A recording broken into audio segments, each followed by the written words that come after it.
ஓர் அடர்ந்த காட்டில் புலியும் கழுதையும் சந்தித்துக் கொண்டன. கழுதை புலியிடம் சொன்னது, புல்லின் நிறம் சிவப்பு. புலி கழுதையிடம் சொன்னது, இல்லை, புல்லின் நிறம் பச்சை. விவாதம் சூடு பிடித்தது. இறுதியில் காட்டின் ராஜாவான சிங்கத்திடம் தீர்வு கேட்டு இருவரும் சென்றார்கள். கழுதை கத்தியது, ராஜா, புல்லின் நிறம் சிவப்பு, அதுதானே உண்மை?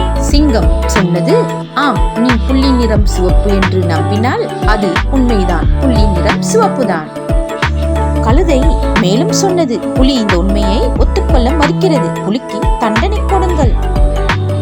சிங்கம் ஒத்துக்கொண்டு ஆணையிட்டது, புலி 1 மாத காலம் சத்தம் எழுப்பாமல் அமைதி காக்க வேண்டும்.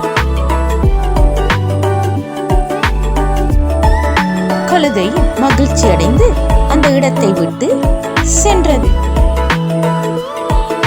புலி தண்டனையை ஏற்றுக்கொண்டது. ஆனால் அந்த இடத்தை விட்டு செல்லும் முன் புலி சிங்கத்திடம் கேட்டது, புல்லின் நிறம் பச்சைதானே, பிறகு ஏன் எனக்கு ராஜா தண்டனை கொடுத்தீர்கள்? சிங்கம் சொன்னது, ஆம், புல்லின் நிறம் பச்சை என்பதுதான் உண்மை.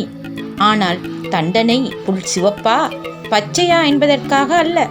உன்னை போல அறிவாளியான ஒரு உயிரினம் கழுதை போன்ற ஒரு முட்டாள் உயிரினத்திடம் ஒரு அற்ப விஷயத்திற்கு பாதித்து நேரத்தை வீணாக்கி இருப்பதற்காகத்தான் இந்த தண்டனை.